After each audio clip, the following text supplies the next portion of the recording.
किसान भाइयों और बहनों नमस्कार। विकसित कृषि संकल्प अभियान में आपका बहुत बहुत स्वागत है। और ये जो श्रृंखला चल रही है यानी सीरीज, इसमें आपको मालूम ही है कि हर दिन हम कृषि विज्ञान केंद्र के जो वैज्ञानिक हैं, कृषि अधिकारी और विशेषज्ञ, इनकी जो टीम है उनसे बात करते हैं और जो विभिन्न गांव में ये दौरा कर रहे हैं, साथ ही जो विकसित कृषि संकल्प अभियान का संदेश आप तक पहुंचाने के लिए लगातार कृत संकल्पित हैं।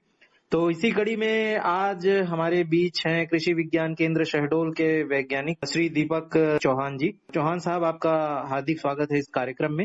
सभी को नमस्कार मेरा। जी। चौहान साहब, आज 6 जून है, तो कौन कौन से गांव में आपने इस अभियान के तहत अपनी जो बातें हैं किसानों तक पहुंचाई हैं?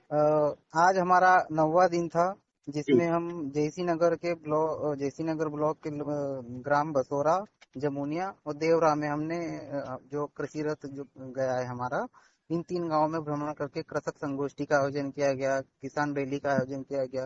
और जी। कल जो हमारा पहले था, जी। उसमें गोपारू ब्लॉक के 2 गांव थे 8वें दिन में, जिसमें ग्राम बरहा और खान थे, और जयसी नगर ब्लॉक का एक कतीरा गांव आया था।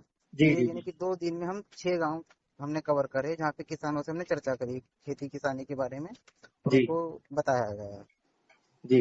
किसान भाइयों की जानकारी के लिए मैं बता देता हूं कि जो शहडोल में जो सुहागपुर है, बुढ़ार है, जयसी नगर है और गोहपारू है, ये प्रमुख रूप से विकास खंड है और इसके अंतर्गत आने वाले जो गांव हैं वहां पर ये अभियान चल रहा है। विशेष रूप से जो टीमें पहुंच रही हैं, ये विकास खंड है। तो सर, ये जो 4 जो अपने उद्देश्य हैं जो इस अभियान के तहत, हाँ, एक तो खरीफ का मौसम आने वाला है। खरीफ मौसम में जो उगाई जाने वाली फसलें हैं, उसमें जो आधुनिक तकनीक है उसके बारे में जो है किसानों को जागरूक किया जाना है। जी। किसानों को जो केंद्र सरकार ने ये अभियान चलाया गया है, जी। इसमें कि कृषि के क्षेत्र में एक सुधार लाना है जी। कि वो अच्छे से उन्नत तरीके से विकासशील खेती कर सके, विकास जी। उसको बढ़ाना है। और जी। उसी में है कि दूसरा ये लक्ष्य रखा गया है कि जो हम अपनी जो खर्चा जो हो रहा है उसको हम कम करना है। जी। जी। जी। दो मुख्य बात है, एक तो उत्पादन लागत। बढ़ाना है और लागत को कम करना है। जी। ये 2 मुख्य बात है। अब इसमें फिर नई नई तकनीकें हैं, जो कि शहडोल के परिप्रेक्ष्य में हमको कौन कौन सी तकनीकें हैं। मुख्यतः यहाँ पे धान होता है, अच्छा। धान का क्षेत्र जी। ज्यादा है। जी। फिर जो सोहागपुर वाला जो क्षेत्र है, हाँ, वहां हाँ। पे फिर मूंग है, उड़द है, सोयाबीन है, ये होता है। लेकिन जैसे मेरा जो रथ जो चल रहा था, वो भोपारों में चला है और अभी जयसी नगर में, तो यहाँ मुख्यतः धान की ही फसल होती है। जी। इसमें हमने किसानों को वो जैविक खेती के बारे में बताया है, प्राकृतिक खेती के बारे में बताया, किस प्रकार से बनाना चाहिए हाँ, हाँ। प्राकृतिक और जैविक खेती में। उसमें फिर बीजा अमृत से आपको बीज को उपचारित करना चाहिए, बीजा अमृत किस प्रकार बनाना है, जो जी। कि अपने कहीं से बाहर से आपको उसके लिए सामग्री लाने की जरूरत नहीं रहती है। गौमूत्र आपका वहीं पे गांव में मिल जाता है, गाय जी। का गोबर गांव में मिल जाता है, जी। और गांव में मिट्टी मिल जाएगी। तो हम्म। इन चीजों से हमको कोई दुकान पे से हमको कोई खर्चा करने की जरूरत नहीं रहेगी, और जो हमारा किसान का जो पैसा है वो उसके ही जेब में रहेगा और उसी के गांव में रहेगा। उसी जी। के साथ में फिर हमने बताया है उसमें कि जीवा अमृत कैसे बनाना है, घन जीवा अमृत कैसे बनाना है, और कीट जी। पतंग अगर लगते हैं तो नीमास्त्र, नीम का जो काढ़ा है उसको कैसे बनाना है, जी। उसकी विस्तृत रूप से बताया गया है। 5 पत्ती का काढ़ा है, 10 पत्ती का काढ़ा है, इनके बारे में बताया है, ताकि वो कम लागत में अपने जो फसलों को नुकसान होने से बचा सके। जी। इसी में धान में नवीनतम किस्मों के नवीनतम जो अपनी उन्नत तकनीक है, हम्म। उसमें जो पुरानी उसमें बताया है कि श्री विधि से खेती करना चाहिए, जिसमें कम बीज में हम अच्छा उत्पादन प्राप्त कर सकते हैं। जी। और अगर धान की हम बोलते हैं कि धान यहाँ पे ज्यादा हो रहा है, वो पानी ज्यादा लग रहा है, तो पानी की अगर जिसके पास में नहीं व्यवस्था है, वो धान की सीधी बुआई भी कर सकता है। सूखे खेत में उस धान की सीधी बुआई की विधि भी हम किसानों को बता रहे हैं, जिससे कि मिट्टी की जो उर्वरक शक्ति है, भौतिक गुणवत्ता है, वो बनी रहेगी, उसमें खराब नहीं होगी। जी। जी। और एक धान की जो है कि अगर हम बोलते हैं कि धान जो रोपा लगाते हैं, जो धान का थरा, यहाँ लोकल यहाँ भाषा में बोलते हैं कि धान का जी। जो थरा बेड़ा जो दे रहे हैं किसान, और जी। उसका जो रोपाई कर रहे हैं, तो उसमें बहुत ज्यादा खर्चा आता है। तो एक हाँ मशीन जो आई है धान पेडी ट्रांसप्लांटर, धान रोपाई की मशीन, जी उसके बारे में हमने बताया है। और उनको कृषि अभियांत्रिकी विभाग से इसमें अनुदान भी प्राप्त होता है। अच्छा हाँ, तो ये जो मशीन है, जो छोटी मशीन है, लगभग 3 लाख तक की रेंज की आती है। जी और जी इसमें अनुदान जैसे लगभग पिछले साल तक तो 50% तक का अनुदान था, तो 1.5 लाख तक की इसमें आ जाती है। जो भी जी किसान भाई अगर लेना चाहेंगे तो वो भी संपर्क कर सकते हैं, कृषि विभाग में संपर्क कर सकते हैं। इसमें जी इसके बारे में बताया है। आज इन चीजों के बारे में बताया। फिर आज हमारे साथ में जो हमारा जो रथ चल रहा था, जी तो जी उसमें उप संचालक कृषि श्री आरपी झारिया सर भी हमारे साथ में थे।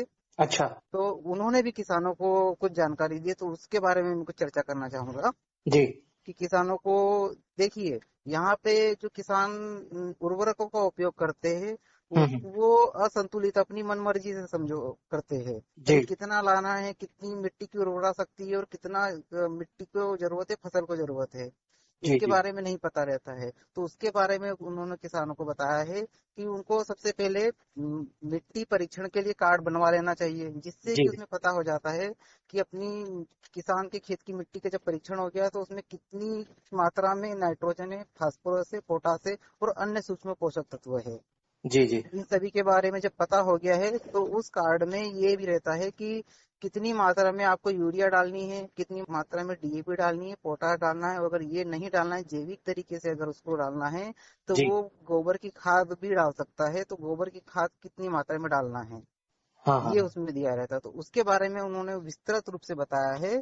जी और इसमें कि जब इसका मिट्टी परीक्षण का कार्ड से ही आप डालोगे, तो मिट्टी की जो उर्वरा शक्ति है वो बनी रहेगी। जी इसके बाद में उन्होंने, झारिया सर ने बताया है कि जो अगर उर्वरा शक्ति नहीं है, तो वो हरी खाद का भी उपयोग कर सकता है। हरी खाद में आती है आपकी ढेंचा है, जी सनई है, या फिर हम्म मूंग है।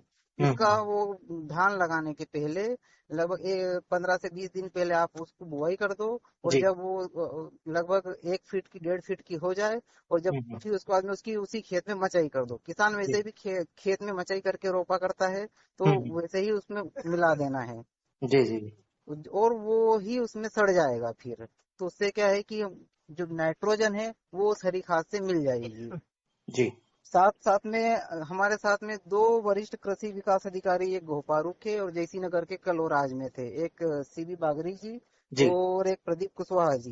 इन जी दोनों ने मिलकर जो कृषि विभाग की, केंद्र सरकार की, राज्य सरकार की कौन कौन सी योजनाएं चल रही है जो किसान के लिए लाभदायक है, इसके बारे में बताया है। अब और इस योजना के लिए कौन कौन से दस्तावेज लगते हैं, क्योंकि जब तक दस्तावेज नहीं देंगे और क्या क्या लगने चाहिए, वो हम्म। उनके कारण कहीं ना कहीं किसान पीछे हो जाता है। बिल्कुल तो बिल्कुल उनके बारे में विस्तृत रूप से बताया गया है उनके द्वारा।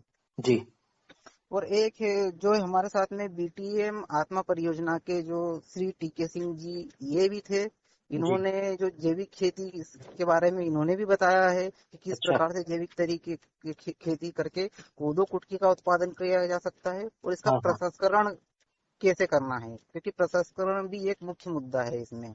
जी और हमारे साथ में एक इंश्योरेंस कंपनी के जो फसल बीमा के हाँ हाँ भी थे, उन्होंने बताया कि हमको समय पे अपना फसल का बीमा करवा लेना चाहिए। जी जिस जी प्रकार से हम अपने अगर शरीर का करवाते हैं बीमा, उस प्रकार से हम्म। फसल का भी एक बीमा होता है। किसानों जी को मैं ये कहना चाहूंगा कि किसान हाँ अपना समय पे, जैसे जुलाई में भी फसल बीमा होगा, तो जी वो फसल बीमा करवा ले। तो कोई भी अगर प्राकृतिक आपदा से उनका अगर नुकसान होता है, तो उससे हम्म। उसमें उनको लाभ मिलेगा।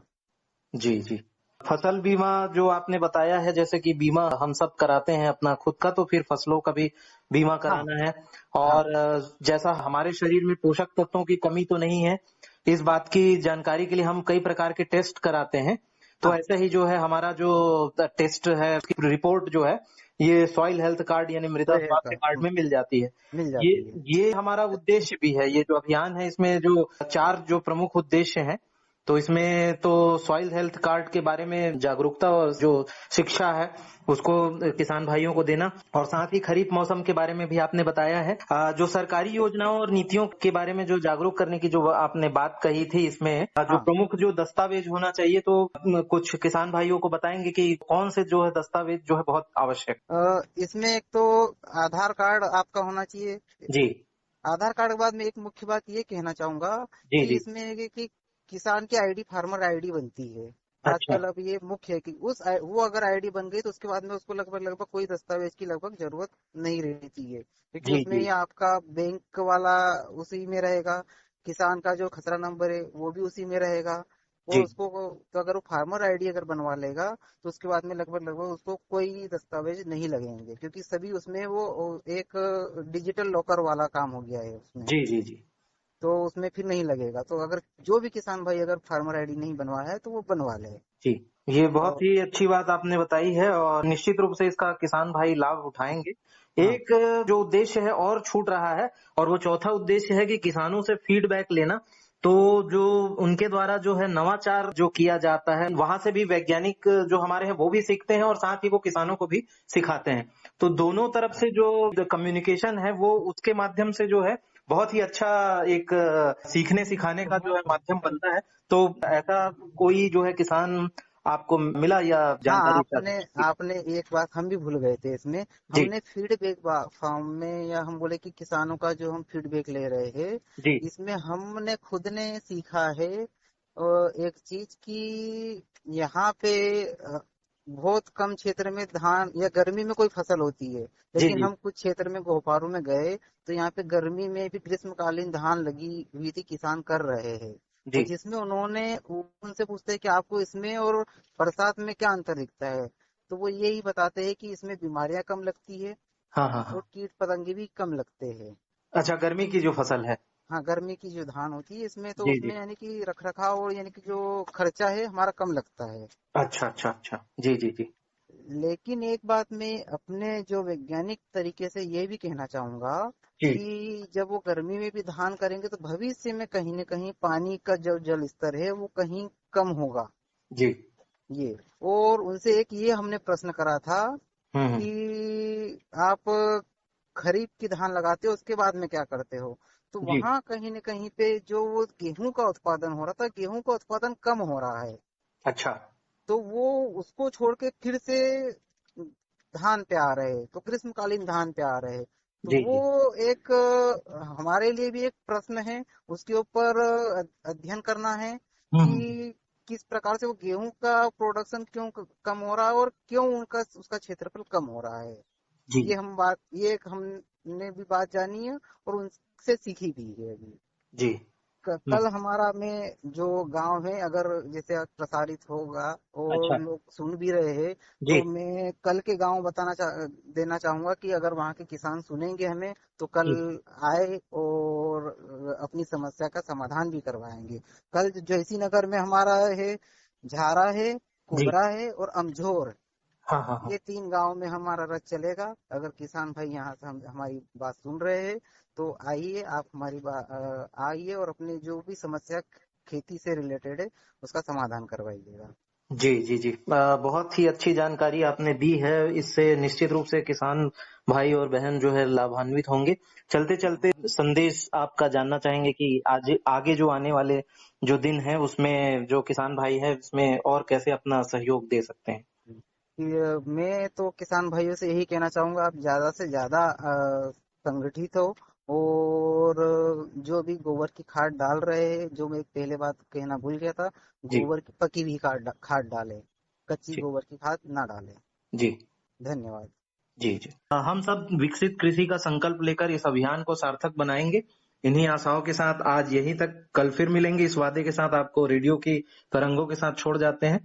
आज की विभिन्न गतिविधियों की स्पष्ट रूपरेखा खींचने के लिए आपको बहुत बहुत हार्दिक बधाई और शुभकामनाएं, और साथ ही साथ बहुत बहुत धन्यवाद चौहान साहब।